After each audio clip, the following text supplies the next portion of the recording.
savez que la neshama, elle peut être aussi ici dans ce monde. Mais ce n'est pas une neshama qui est très forte. Une fois qu'un homme il a atteint le niveau des 10 séphirotes, Malchut, celle qui est la plus basse, celle qui est la plus matérielle. Après, il monte à Yesod. Parce que la Malchut, elle a aussi Nefesh de Yesod. Après, il y a le Hod, la splendeur. Après, il y a le Netzach, la victoire ou l'éternité. Après, il y a la Tiferet, l'harmonie. Après, en haut, je monte du bas vers le haut. Après, il a la Gevura, la justice, la justesse, la rigueur, le déterminisme, le Ratzon. Après, il y a le Hesed, Avraham. J'ai cité ici 7 séphirotes. Ces 7 séphirotes sont incluses dans la Malchut des Asiya, Nefesh des Asiya, ici-bas. Donc, elle est la plus basse. Après, vous avez les 3 supérieurs, qu'on appelle Habad, c'est-à-dire Déa, Bina et Chokhma. Et il y a qu'ils enlèvent la Déa, ils enlèvent celle-là, et ils mettent Keter. Kaha, Kahav, Keter, Chokhma, Bina. Toutes ceux-là, elles sont incluses dans le Nefesh d'Asiya, dans son niveau le plus bas, le plus inférieur. Il lui demande Mihi Nishmati, Loratsa Mori le Galot Liz et Kola Prati. Mon maître, dit le Rav, n'a pas voulu dévoiler et détailler tous les détails, les précisions. Urak Amarli, il m'a dit qu'il là, écoutez bien, lorsque la première fois Rabbi Chaim Vital est venu dans ce monde, ça veut dire qu'il n'était pas Chaim Vital, il était une autre personne. C'est qui? Harav Vidal d'Itolosha. Il avait un maître qui a vécu la fin du XIIIe siècle. Rabbi Vidal d'Itolosha. D'où et qui il est ce Rav? Ce Rav a écrit un commentaire sur Maïmonide. Maïmonide a écrit les livres Yad HaZaka, la main forte. Ce titre, il est emprunté de la Torah. La Torah dans le Deutéronome, dans Devarim, c'est marqué Ulchol Hayad HaZaka Asher Asa Moshe. Et toute la main forte que Moshe a fait, quelle main forte, quelle main forte. C'est qu'il a écrit la Torah avec la main forte. Asher Asa Moshe, que Moshe a fait dans ce monde de l'action. Asa. Il n'a pas créé, il n'a pas formé, il n'a pas émané la Torah de lui. Mais il a écrit la Torah avec la main forte de Dieu. Rambam, Maïmonide s'appelle Moshe. Et Moshe, Rambam, a écrit Yad HaZaka pour se rapprocher à Moshe Rabbeinu. Parce qu'il avait une grande étincelle de Moshe Rabbeinu. On dit que de Moshe à Moshe, l'okam que Moshe. De Moshe à Moshe ne s'est pas encore levé un comme Moshe. Le Rav d'Itolosha, Vidal, regardez le nom de famille Vidal, qui va se transformer en Vital. C'est les mêmes lettres, c'est presque les mêmes lettres. Et des fois, une lettre change beaucoup de choses parce qu'une lettre fait lettre, l'apostrophe. Des fois, on est apostrophé de savoir quelle est la dimension rapportée et pourquoi elle est transportée en doigt. Et voilà que Vidal d'Etolosha a écrit un livre qui s'appelle Magid Mishneh. Dans le monde des yeshivot, tout le monde a besoin de ce livre. Magid Mishneh. Rambam a écrit Mishneh Torah, mais il n'a pas donné des références sur les halachot qu'il a postées dans son livre. Quelles sont les références? C'est là pourquoi les poskim, les rabbins de la halacha disent qu'on ne peut pas trancher une loi à partir du livre de Rambam, de Maïmonide, parce qu'il n'y a pas de référence. Il nous faut connaître les raisons pourquoi il a dit ça. Vient le Maggid Mishneh, le Rav Vidal de Tolosha, vient et il poste la traçabilité, référence, d'où il a sorti à Rambam, à l'art. Très important de lire son livre. Il lui dit comme ça, toi, Haïm Vital, tu étais et tu es le shoresh de ta neshama, c'est-à-dire la racine. C'est très important de rappeler le mot shoresh, parce que quand on parle de shoresh, ça n'est pas yesod, qui veut dire fondement. On parle de shoresh parce qu'on parle ici de racine. Et quand on parle de racine, c'est qu'il y a un arbre. D'une racine pousse un tronc, pousse des branches, des feuilles. Il a dit la racine de ton âme, c'est ce maître. Et ton nom, il lui dit, Nikra Ashav Kishmo. Il porte à peu près le même nom que toi. Il y a beaucoup de Vital, il y a beaucoup de Vidal. Voilà, ça, ce maître-là, Rabbi Haïm de Tolosha, Rabbi Vidal de Tolosha, Nidgalgel Ish Ehad, Ushmo Rabbi Shaul Trishati. Il dit, après lui, il est allé dans un autre homme qui s'appelle Shaul Trishati. Nous expliquerons pourquoi il est allé là-bas. Et il a dit, donc Rabbi Haïm Vital, au début tu étais dans le shoresh de la Shama de Rav Vidal. Après, tu es parti dans un homme qui s'appelle Shaul Trishati. Après, dans un autre, Rabbi Yoshua Suriano. Haïchazé, il lui dit le Harizal, cet homme-là, Yoshua Suriano, Haya Ashir Vezaken, c'est un homme riche et vieux. Baal Sedaka, c'est un bienfaiteur. Mashkim Ma'ari Bataknisiot Batimidrashot, il se lève, il se couche à la synagogue et à la salle d'études. Après, Harab Haïti Bigilgul Bahour Had. Donc, il s'est réincarné dans Haïm Vital, il s'est réincarné au Shmo Avraham. Enfin, donc la Neshama, elle ne s'appelait pas Haïm Vital. Elle a commencé de Vidal Sarfati, elle est allée à Shaul Trishani, après Abraham Yoshua Suriano, après un Bahour. Qui est celui-là? Ayazen Nahar Ben Shalosh Esre Shana, il était âgé de 13 ans, Veniftar Beshenat Toha Arba Esre. Et il est mort à l'âge de 14 ans. C'est-à-dire après la bar mitzvah Bidiouk. Il a fini bar mitzvah, voilà. Harav, il dit après ce jeune garçon de 13 ans, 14 ans, Bati Begilgul Shebo Ani Kaet, Venikra Shemi Haïm, Beshem Arishon, Shebo Idgalgalti Don Vidal Ba'asefel Magid. Il dit là, je reviens maintenant à la même nefesh du premier, l'auteur de Maggid Mishneh. Voilà le process de la chaîne du galgal. Ah, vous voyez que c'est un galgal. Mais qu'est-ce qu'il veut dire ce galgal là? Ce galgal, ce gilgoul, il a une voix, un bruit. Et il y a un éclairage.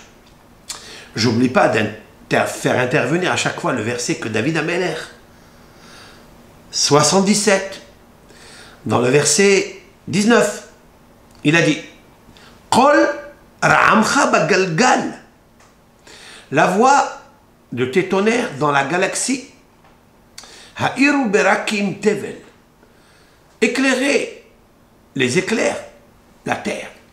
Tevel, pourquoi ça s'appelle Tevel? Je reviendrai après. Maintenant, Rabbi Haïm Vital veut savoir pourquoi ce galgal, pourquoi ce gilgoul. Qu'est-ce que j'ai fait, qu'est-ce que j'ai pas fait? Donc il lui demande la question. Il dit Rabbi, pourquoi?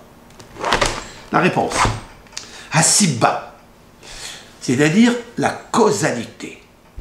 שהתגלגלתי בגלגול הזה.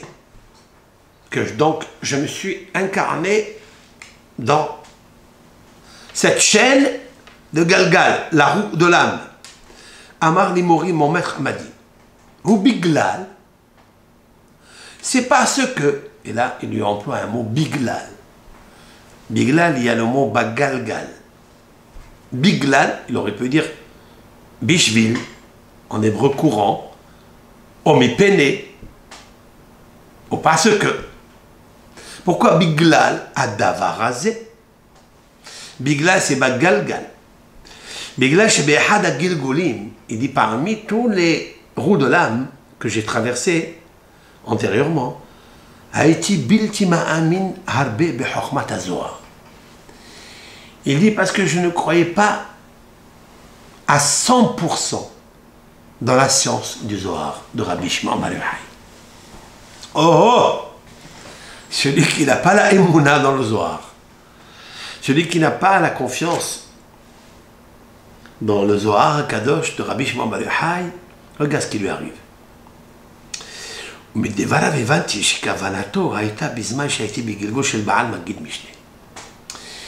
le Rav, à travers ses paroles, il ne l'a pas dit explicitement, et à quel moment j'étais pas à 100% en confiance du Zohar, de la science du Zohar, c'est lorsqu'il était dans le Gilgul du Rav Baal Magid Mishneh, donc le Rav Vidal de Tolosha.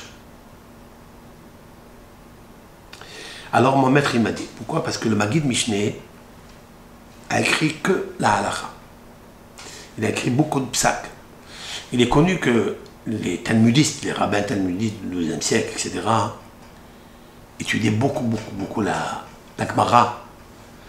Ils arrivaient, ils atteignaient des niveaux de sagesse tellement hautes que leur esprit était tellement vivace, tellement fort.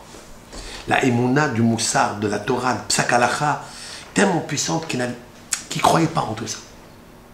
C'est-à-dire qu'ils ne croyaient pas. Ils ne se sont pas intéressés. Il y avait un maître qui s'appelle Rabbi Yehuda de Modina. Celui-ci ne croyait pas à Torah à Kabbalah et Torah à Gilgul. Jamais il a cru. Ça, je cite cela entre parenthèses. Cette parole-là, c'est mon maître qui me l'a dite, Rabbi Nessim Rebibou, le Dayan de France, qui était mon maître de la halakha. Il m'a dit que Bi Yehuda de Modina ne croyait pas à Torah à Gilgul. Et un jour, il a assisté à un Brit Mila. Le Mohel donc a circoncis le petit. Le bébé a pris sa main droite, il l'a posée sur ses yeux, il a lu le schéma Israël, Hashem Elokeinu, Hashem Ehad. Un enfant de 8 jours ne parle pas. Celui-ci a parlé. Et le Rav Yehuda de Modina a vu cela, a entendu cela. Il était présent. Depuis, il a écrit une lettre. Malheur à l'homme qui ne croit pas à Torah Gilgul. Malheur à lui.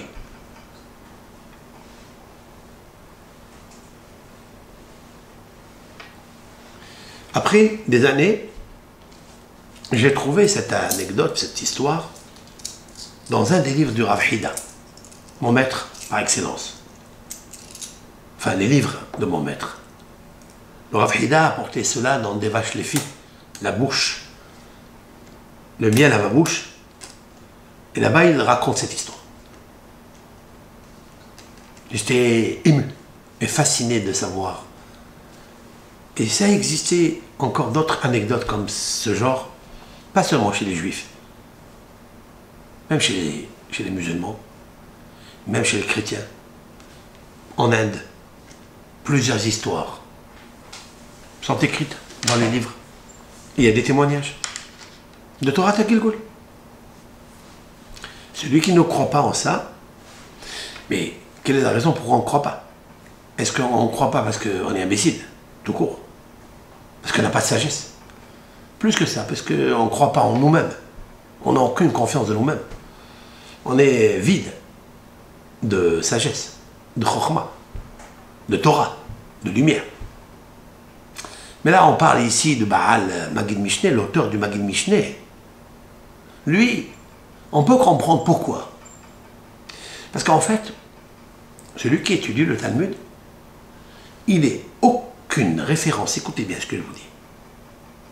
Celui qui traverse le Talmud, et que le Talmud le traverse aussi, la traverse des lumières. Il faut savoir qu'il n'y a pas explicitement un mot, explicitement je dis, à vue d'œil, en lecture apparente, un remez, une allusion, a priori je dis, du Gilgul, du Zohar. Il n'y a pas. Mais combien on est en erreur? Parce que notre tête est formatée, comme étudiant, de connaître la science de la sagesse, le midrash, qui ressort, qui émane du texte. Mais celui qui a des yeux, comme le Hida, le Gaon Ben Ishai, mais avant eux, Rabbi Eliyahu HaKohen de Izmir, de Turquie, dans son livre Shevet Moussar, Midrash Talpiot, il en a écrit 102 livres, comme la valeur numérique Emouna. Lui, il t'apporte des preuves parfaites du texte de la Gemara, le sens extraordinaire, l'ésotérisme, l'allusif, la Gemataria, dans chaque passage des anecdotes du Talmud. J'en citerai plusieurs, mais Azat Hashem, au fil des cours, au fil de la lumière des cours, pas le fil de couture. Il nous faut coudre pour interpréter les rêves. Comme c'est marqué chez Yosef Hassadik, Poter, Porat, Tofer. Tofer, c'est coudre. Porat, béni soit-il, fructifiant. Et Poter, Halom. C'est un mot qui indique 3 résonances. Celui qui veut être Poter, celui qui veut interpréter, il faut qu'il soit Tofer. Il faut qu'il soit quelqu'un qui coupe ce sujet avec celui-ci. Parce que dans le rêve, il nous arrive de voir plusieurs choses fragmentées l'une, séparées de l'autre. Et on ne sait pas les coudre l'une avec l'autre pour les rendre un seul canevas, une seule image, une seule interprétation. Il faut les coudre. Il faut savoir coudre. Alors maintenant, il dit maintenant, il lui a dit le Rav, maintenant tu es revenu dans ce monde parce que, en fait, tu dois corriger cela. C'est la raison pour laquelle je me suis attelé par toutes les forces de savoir qui je suis. Et par le biais de Iyun, c'est l'approfondissement des textes de Zohar. Il m'a dit aussi que Kol Gilgulim Aniskarim enamrak behinat nefesh sheli. Il m'a dit que tout le process de réincarnation que j'ai subi, seulement de la notion petite de nefesh. Ki behinat haruach ve'aneshama, concernant la notion niveau de l'âme évolutive et l'âme émotionnelle, il a dit là-bas, il y a d'autres choses. Pourquoi tu es venu dans ce monde? Vous avez vu que dans ce texte-là, Rabbi Chaim Vital nous parle des niveaux du Nefesh, Ruach, Neshama, mais qui se trouvent dans des mondes superposés l'un à l'autre, et l'un plus grand et hautement distingué que l'autre. Il m'a dit aussi, il dit le Rav, que Biyoti ben Yud Gimel Shana, lorsque j'étais un jour, à l'âge de 13 ans, écoutez bien ça. C'est-à-dire Rabbi Chaim Vital dans sa vie, à l'âge de 13 ans, et le Harizal ne l'a pas vu, puisqu'il était en Égypte, est venu en lui, pas Begilgul, pas en réincarnation, mais bi'ibour, c'est-à-dire comme une femme enceinte. Ce sont des tzadikim, on appelle ça dans le Zohar, on y arrivera, dans la Hagdama 1. C'est nishmatehon verohehon de tzadikaya de mit'abbaran be tzadikaya. J'explique ça, il ne le dit pas, mais par cœur, ce qui me dit, des phrases qui reviennent dans ma mémoire, c'est la neshama et l'esprit des tzadikim qui transmutent dans le tzadik, dans son vivant. Une grande neshama peut venir aider le tzadik. Mais d'où elle vient cette neshama? Pour venir aider le tzadik dans ce monde. Elle n'a pas, elle, son alamaba. On est obligé de passer par le Zohar. Et on reviendra dans le texte de Sha'ar Gilgulim. Parce qu'il n'y a personne qui peut répondre à cette question. Sauf Rabbi Chaim Vital. Alors il dit que quand j'étais à l'âge de 13 ans, c'est incarné en moi, dans mon vivant, une âme, pas une âme, pardon, nefesh. C'est très important ce qu'il dit ici. C'est pas neshama, nefesh. Parce que la neshama, elle reste bitzror haïm dans son faisceau lumineux. Elle ne bouge plus. Elle profite des mitzvot qu'elle a fait, de la lumière divine. Alors qu'est-ce qui est chez moi alors? Nefesh. C'est-à-dire la partie la plus basse de Rabbi El-Azar ben Arar. Qui est Rabbi El-Azar ben Arar? Lorsque vous consultez le maxime de nos pères, Rabban Yohanan ben Zakkai étant le grand élève de Hillel, le sage, Hillel avait 80 élèves, et les 80 élèves, 30 parmi eux, pouvaient stopper le soleil, comme l'a fait Moshe et Yoshua. C'est-à-dire arrêter le jour, quoi. Plus de nuit. Faire en sorte que le soleil ne se couche pas. Comme l'a fait Yoshua et comme l'a fait Moshe Rabbeinu. Dit le Talmud. Parmi ces 30-là, le premier, le grand, Rabban Yohanan ben Zakkai, qui a vécu au deuxième temple. Comme le cite la Gemara dans le traité Gittin 56, 57. A, B, B. Rabban Yohanan ben Zakkai avait un élève qui s'appelle Rabbi El-Azar ben Arar. Et alors, il a reçu cette âme. Et lorsque j'étais âgé de 20 ans, me dit mon Rav, Nit'aber bi Rabbi El-Azar ben Shamoua. Rabbi El-Azar ben Shamoua, c'était après, c'est un des élèves de Rabbi Akiva. Rabbi El-Azar ben Shamoua est un élève de Rabbi Akiva. Puisque Rabbi Akiva est l'élève de Rabbi El-Azar ben Orkanos. Rabban Yohanan ben Zakkai a donné comme élève 5, Rabbi El-Azar ben Orkanos, Rabbi El-Azar ben Arar, ils sont cités dans le Pirkei Avot. Puis après, dans le temps, il y avait Rabbi Akiva. Rabbi Akiva avait un élève qui s'appelait Rabbi El-Azar ben Shamoua. Tout El-Azar, El-Azar, El-Azar. Qu'est-ce que c'est avec El-Azar? Qu'est-ce que c'est El-Azar? El-Azar, Dieu il aide. Lorsqu'un tzaddik, un juif, s'attache avec propreté, avec sobriété de son âme à la Torah, à la Tfila, à la mitzvah, au Moussar, il peut recevoir une aide du ciel. Celle-ci, elle vient de El-Azar. Et l'élève de Rabbi Akiva s'appelait El-Azar ben Shamoua. D'ailleurs, vous pouvez le voir, si vous avez la Gemara en tête, la Gemara dans le traité Ketubot 62b. Rabbi Akiva a quitté le Tsafon, le sud, le nord, parce que là-bas, il a perdu le nord. Lorsqu'il a perdu ses 24 000 élèves, il est allé au sud, c'est-à-dire à Jérusalem, ou peut-être dans une autre ville, et il a enseigné 5 élèves.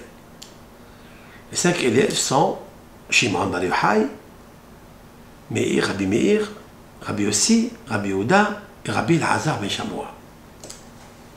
5 élèves.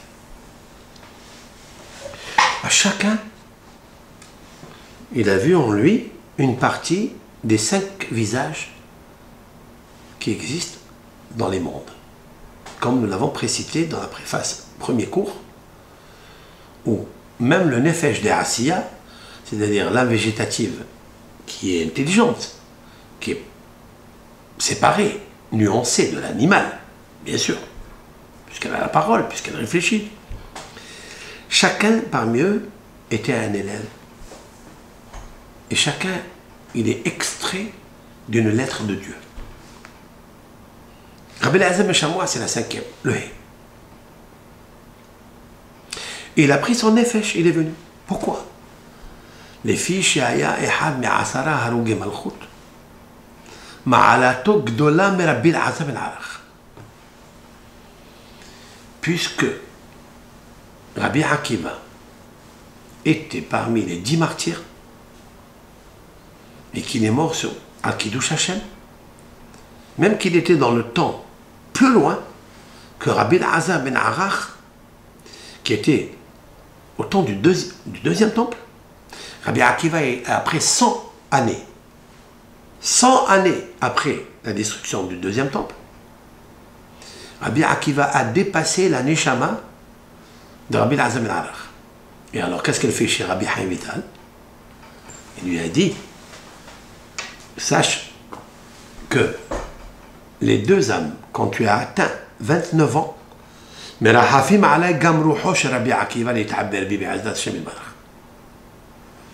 lorsque j'ai atteint le nefesh de l'élève, écoutez ça, de Rabbi Elazar ben Shamoua, j'ai atteint, il est venu en moi, à l'âge de 20 ans, son nefesh, son âme végétative. Maintenant, à l'âge de 29 ans, 9 ans après, est en train de planer sur moi, comme un oiseau qui plane sur le nid, pour se descendre et se poser sur le nid, le rouah de Rabbi Akiva. C'est-à-dire l'esprit de Rabbi Akiva. Alors le rouah de Rabbi Akiva, il ne vient plus du monde de l'action. Dans le monde de l'action, il n'y a pas de rouah. Dans le monde de l'action, il n'y a que le nefesh, avec les 10 séphirotes. Mais il y a un monde qui vient juste après, au-dessus, qui est hautement distingué, complètement et à moitié bon, à moitié mauvais.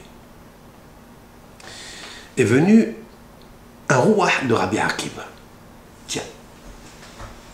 Elle planait, dit Be'azrat Hashem, il n'avait pas encore reçu. Mais elle plane sur moi pour entrer. Ça veut dire qu'il y a des niveaux. On ne peut pas atteindre tout de suite, à tout âge, non. Biyom Rishon, chez le Hol HaMoed Pesach. Le premier jour de Hol HaMoed à Pesach,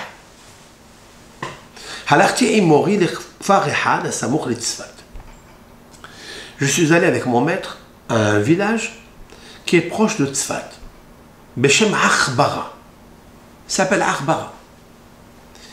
Beshem Nichnasnu Letoch Me'arat Rabbi Yanai.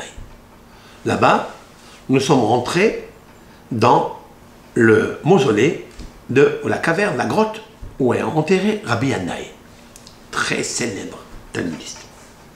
Ma'yan Yatsa mi Petah Me'ara, chez Ayatsa, il y a une source d'eau qui se déverse. Amarli chez Lorak Rabbi Yanai Kavusha. Mon Rav me dit, c'est pas seulement Rabbi Yanai qui est enterré ici, et la gamme Rabbi Dostai et Rabbi Nehorai. Il n'y a que de la lumière ici. Mais automakom idbik nafsho benefesh Rabbi Yanai ou bechlal devarav amano Rabbi Yanai. Écoutez bien ça. Lorsque le Harizal allait pèleriner les tzadikim, c'est pas comme nous. On vient, on se pose, on regarde, on prie comme on prie. On ne sait pas le faire. Chacun son niveau. Mais le Harizal, quand il allait là-bas, il essayait de faire monter l'âme du tzaddik pour lui chuchoter à l'oreille de son âme des choses. Il ne va pas lui parler, on ne va pas entendre parler. Il faut rester cartésien. Il n'y a personne qui a écouté personne. Mais les nefashot et les neshamot et les ruhot s'entendent. On appelle ça haruhot mais saprot. Les esprits parlent, racontent. Mais il faut être un esprit. Il ne faut pas être matériel. Le Ari Akadosh s'approche du tombeau de Rabbi Yannai, il se penche et complètement il disparaît de lui-même pour aller s'attacher à l'âme de Rabbi Yannai. Et voilà ce que il me dit. Ani hu Rabbi Yannai ba'al hatzionazé. C'est moi Rabbi Yannai qui est enterré ici. Mais da'lecha, qui ko amar Hashem itbarak lecha. Écoutez bien. Sache, voici ce que Dieu te dit. Ve'emor el ha'ish hazeh haba imcha Chaim Vital. Arizal, il dit Rabbi Yannai, dis à celui qui est venu avec toi, qui s'appelle Chaim Vital. Il sait tout. Sheishmor al atzmo min chilut ou milashon hara ou misicha betela. Qui prend garde, qui fasse attention à ne pas parler lashon hara, colportage, des paroles inutiles, futiles, ve'yeshafel ruach me'od, et qui soit un homme humble, beaucoup. Va'ani ehyeh imo bechol makom. Et moi, je serai avec lui dans tout endroit. Dans toutes ces situations, je serai parmi lui. Ça me rassure, ça. Ça me rassure, la vérité. Il y a des gens qui sont dans ce monde, sont perturbés dans leur esprit. On les appelle tzaddik, il accepte qu'on l'appelle tzaddik. Ha-tzaddik, zé, ha-tzaddik, zé, ha-tzaddik, zé. Rabbi Chaim Vital, plus que lui, il n'y en a pas. Voici ce que le Arizal, il lui dit. Mais il ne lui dit pas, lui. Sur lui, parce qu'il ne sait pas. Même Arizal qui connaissait les âmes, qui maîtrisait la doctrine des âmes, la science des âmes. Pourquoi, et comment, et quelle réincarnation elle subit, à quel moment, quel est le tikkun, il savait tout. Mais il n'a pas réussi à déceler chez Rabbi Chaim Vital, qui parlait colportage, lashon hara, des paroles inutiles, futiles, vaines, gaspillage de mots, gaspillage de temps, à plus forte raison l'orgueil. Et là, il lui dit, monsieur, arrange-toi sur ça. Qui lui dit ça? Rabbi Yannai. Rabbi Yannai, il transmet par Haruchot, mais Saprot, par l'esprit qui parle, qui raconte, un Moussar Askel à Arizal pour dire à Rabbi Chaim Vital. Et Arizal, il lui dit, voilà ce que me dit Rabbi Yannai. Ce jour-là, lorsque Rabbi Chaim Vital a accepté de son maître de s'amender et de réparer ces 4 fautes de la bouche. Parce que la rouah de Rabbi Akiva, il ne peut pas rentrer en lui, d'après moi. Il ne peut pas rentrer en lui s'il parle des choses en l'air. Parce que le rouah, il rentrera dans ton nefesh seulement après avoir annihilé complètement les paroles inutiles et les paroles interdites. Rechilut, colportage, lashon hara, moquerie, laïtsanut, pour arrêter tout ça. Sinon, tu ne reçois rien du tout. Surtout, l'esprit de Rabbi Akiva, l'âme évolutive de Rabbi Akiva. Il faut enlever l'orgueil. Sinon, c'est impossible. Sinon, tu es coléreux. Tu ne peux pas recevoir le roi de Rabbi Akiva. Rabbi Akiva a toujours dit dans sa vie, Hachem, Itbarach, fais en sorte que mon cœur soit transmis entre mes mains. C'est mon esprit qui le menotte. Je lui dis, tais-toi, ne t'énerve pas, ne sois pas jaloux. Écoute, le pacte que je fais avec toi, tu ne parles pas lashon hara à jamais. Tu ne te moques pas. Shelo echas velo achaischa. Que je ne me mets pas en colère et que je ne te mets pas en colère. Il faut que tu sois humble. Qu'est-ce que l'homme? Il y a des personnes qui me demandent, Rav, comment corriger la colère?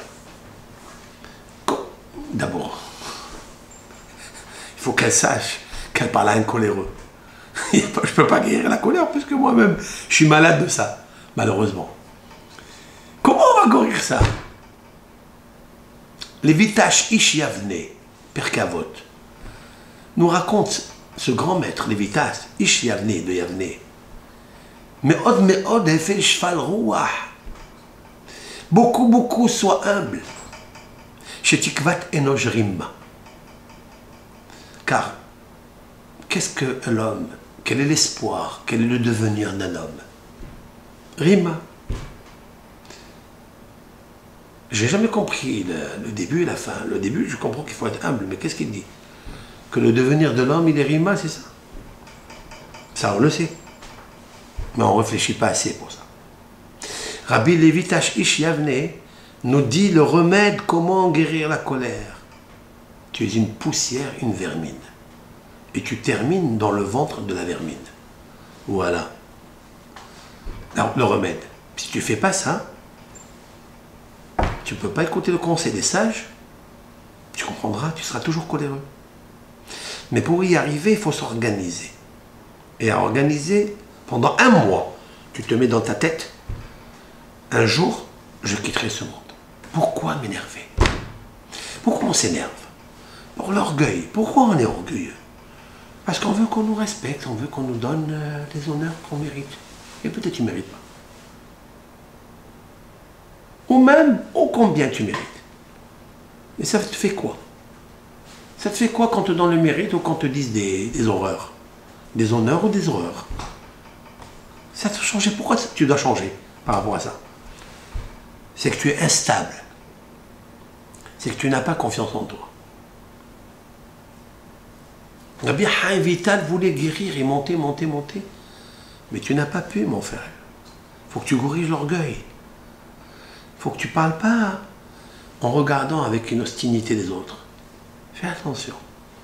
Casse, brise ton orgueil. Et là, ce jour-là, lorsque Rabbi Chaim Vital a accepté sur lui de faire attention, mais bien faire attention. Amar Limouri, il m'a dit, mon maître, qu'il est nafshi, car à mon âme végétative, yesh shayachut ve'ahiza benafsho shel Moshe Rabbeinu. J'ai une relation et une emprise dans le nefesh, attention, nefesh, parouah, pas neshama, de Moshe Rabbeinu. Qui klal kol ha-neshamot nichnelu bo, ou bifrat neshamot ha-tzadikim. Car tous les béné Israël, hommes, dans leur niveau, sont inclus dans la neshama des tzadikim, et à plus forte raison, des tzadikim. J'ai une notion petite de son nefesh. Aval b'hinat ruach unshama lo haya medaber ma'inana.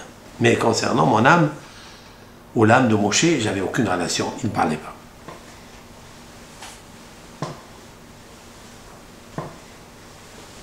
Et après, une fois que j'ai fini d'épurer toutes ces nefashot que j'ai reçues, je suis monté de niveau. Et là, une des parties, nefesh, de Rabbi Yohanan ben Zakkai, de Rabbi Akiva, sont rentrées en moi. Jusqu'à ce que je suis rentré dans le nefesh de Abaye Verava. Abaye étant un des célèbres talmudistes, hein, qui n'a rien à voir avec Rabbi Yohanan ben Zakkai. Il est plus haut, il est plus bas, pardon. Et pourquoi il dit une chose pareille? Il dit parce que Rabbi Yohanan ben Zakkai a dit dans le Talmud qu'il nous faut faire attention aux paroles de Abaye et Rava. Qu'est-ce qu'il a à voir avec Abaye et Rava? Des dizaines de talmudistes, Rabbi Yosef, Rabba, Rabbi Yohanan, etc. Pourquoi il a choisi ces deux? Parce qu'il était un shoresh de son âme. Donc voilà une preuve du Gilgul dans le Talmud. Voilà. Parce que quand on parle, qu'Arabe, il dit, moi, j'ai étudié les paroles de Abaye Verava, alors que Abaye Verava n'est pas encore dans ce monde. Il vient plusieurs années après. Entre un docteur de la Mishnah, Le deuxième tome, ça fait 2000 ans. Rabban Yochanan ben Zakkai. Rabbi Akiva, ça fait 1900. Et Abaye, ça fait 1500. Donc il y a 400 années de décalage entre eux. Donc comment il parle de lui? Il parle de lui parce qu'il va venir dans lui. Vous comprenez? Voilà un passage. On le lit comme ça, comme si c'était simple. C'est pas simple. C'est profond. Et ainsi, plusieurs traçabilités dans le Talmud. Il dit la même chose aussi. Nos sages disent que Shlosha Anashim Hayu Me'a Ve'etzim Shana. Lui, ici, il dit qu'il y a 3 personnes qui ont vécu 120 ans. Moshe Rabbeinu, Rabban Yochanan ben Zakkai et Rabbi Akiva. C'est les seuls qui ont vécu 120 ans. Je pense qu'ici, il y a une petite erreur. Il y en a 4. Pas 3. Il y a Moshe Rabbeinu. Puis il y a Hillel, qu'il ne faut pas oublier. Hillel, Zakkai. Il y a Rabban Yochanan ben Zakkai, certes, et Rabbi Akiva. Il y en a 4 qui ont vécu 400 ans. 120 ans. Ces 4-là, la quête de Hachem, je vous dirai un scoop, un hidouche, je le répéterai dans la paracha de Vayitse. Vayitse, Yaakov mi Be'er Shava. Yaakov est sorti de la ville qui s'appelle le puits de Shava, de Sheva, 7. Si vous regardez ici les Sofetevot, la fin des mots, Vayitse, Aleph. Yaakov, Bet.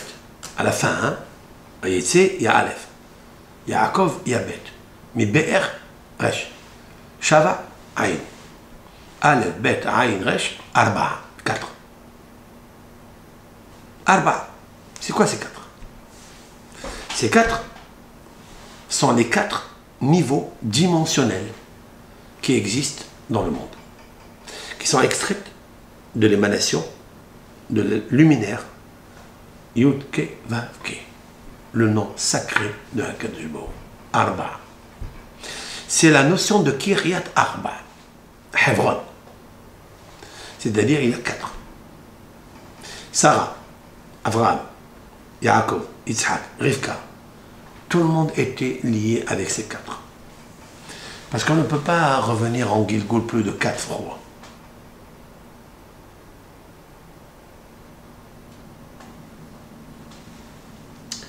C'est la raison pour laquelle Rivka, elle a commencé, elle, à avoir une grossesse difficile. Parce que le process de réincarnation, comme je l'ai expliqué dans les cours précédents, vient chez Rivka d'abord. C'est une grossesse difficile. Pourquoi Rivka? Parce qu'elle sait qu'il y a les Gilgolim dedans. Donc je le sais. Prenez le mot Rivka. Il y a le Kouf, c'est Qol, la voix. Il y a le Resh, Ra'amcha. Il y a le Bet, Bagalgal. Il y a le He, He'ero, Penetevel. Kol Ra'amcha Bagalgal. La voix du tonnerre dans la galaxie, He'ero, elle est éclairée. Rivka. C'est le nom de Rivka.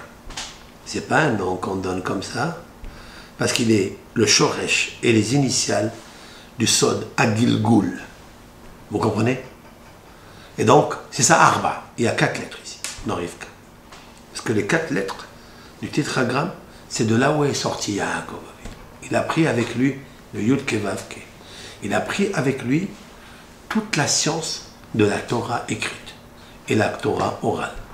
Car il y a 4 dimensions, plutôt 5 dimensions, dans le mot Etrog.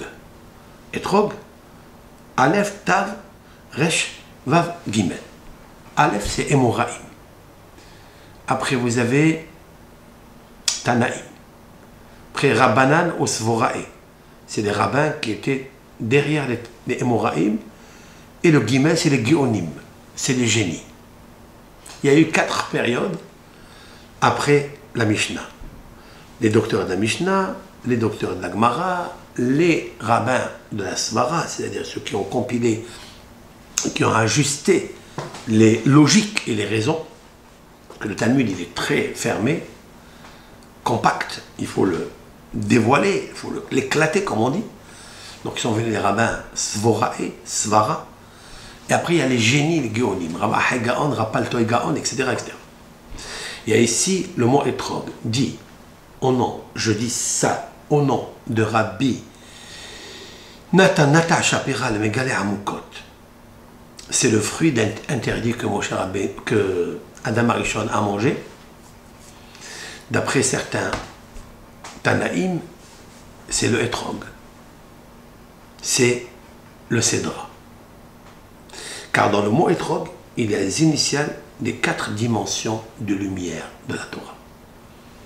Emoraïm, Tanaïm, Rabbanan Svorae et Géonim. Etrog. C'est pas beau ça? C'est magnifique. Mais il y en a ici 4, c'est Arba. Alev, Resh, Bet, Aïn. 4. Ce sont les 4 dimensions du Gilgul. Kol Ra'am Chaba Galgal. En fait, on continuera avec l'aide d'Hachem une autre fois.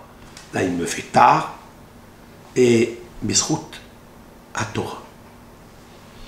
Il faut demander à Kadosh Baruch Hu de nous donner l'esprit de comprendre les choses dans ce monde pour essayer de vivre une vie paisible, plausible et d'accepter sur soi qu'il y a un maître, le chef d'orchestre, à Kadosh Baruch Hu. Faire confiance à Hachem. Et dire ce que nous a appris Rabbi Akiva. Kol ma de'avid rahamana letav ou de'avid. Tout ce qu'il fait à Kadosh Baruch Hu, il le fait pour le bien. Tu ne le comprends pas aujourd'hui, demain tu le comprends. Mais sache, si juste tu as accepté sur toi que peut-être tu es une réincarnation, édition, je ne sais combien. À quel niveau inférieur ou supérieur, je ne le sais pas. Mais tes actions le prouvent. Comme il a dit le Rav Chaim Vital, je terminerai avec ça. Il dit pourquoi quand je vois du sang,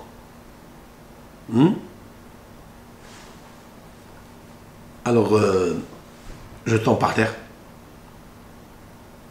Pourquoi? Pourquoi quand à chaque fois il voit un Brit Mila, il tombe par terre? Quand il voit une Shehita, il tombe par terre. Il n'accepte pas. Il n'a pas la force d'accepter. Il dit pourquoi? Il a dit parce que tu as un Nitzos de Rabbi Akiva, tu as reçu le Ruach de Rabbi Akiva, comme je l'expliquais. Rabbi Akiva, lorsqu'ils l'ont égorgé, lorsqu'ils l'ont brossé avec des brosses en fer, il avait très mal. Il a eu une harada, il a eu un tsahar, Rabbi Akiva. Même qui s'est surmonté sur le tsahar par le schéma Israël Hashem Elokeinu Hashem Echad. Mais il a eu la harada quand on prend un corps, on le brosse avec du fer pointu. Ça fait mal. L'écorchement fait terriblement mal. Il lui a dit, lorsque le roi il est rentré chez toi, il est rentré aussi avec cette mémoire. Et cette mémoire, elle est en toi. Quand tu vois le sang gicler, tu te rappelles le déjà vécu, le déversement de sang de ton corps par la brosse en fer. Vous comprenez? Et ça, c'est vrai. Quand tu reçois quelque chose, tu ne comprends pas pourquoi. Essaye d'imaginer qu'il y avait quelqu'un en toi, qui est aujourd'hui chez toi. Alors, comment le corriger ça? La suite, au prochain numéro. Kol Tov Lachem, puisqu'on est dans le mois de Kislev, le symbole du mois de Kislev, c'est la lumière, que Hachem apporte la lumière. Nous éclaire, comme les éclairs qui sont de tonnerre, car c'est une lumière de tonnerre. Et bien, c'est Aaron à Cohen, grâce à Aaron, qui est l'âme de ce mois, de la lumière de Hanouka, qui est la Menorah, qui est la Hanouka. Qu'Hachem y jaillisse sur nous la lumière pour connaître notre personne, notre caractère, pourquoi nous sommes venus dans ce monde, quel est mon but, que dois-je faire pour m'adoucir, conclusion, recevoir la paix en soi, la plénitude, et enlever le venin de la colère sur l'un, sur l'autre, et la colère sur toi, que sur toi, et de la peine pour les actions antécédentes, antérieures, qui sont la causalité de l'abîme où tu te trouves. Respecte cela. Tu verras combien tu vas éclairer ta vie. Tu vas recevoir une force de détermination pour agir et pour devenir. Réagissons. Kol tov lachem. וידבר אדוני אל משה לאמור. דבר אל בני ישראל ואמרת עליהם. כה תברכו את בני ישראל. אמור להם, יברכך אדוני וישמרך. יאר אדוני פניו אליך ויחונק. יישא אדוני פניו אליך וישם לך שלום. ושמו את שמי על בני ישראל ואני אברכם. שלום וברכה, הצלחה מרובה, רפואה שלמה, כל חולי עמו ישראל, כל החולים בעולם, כל טוב לכם.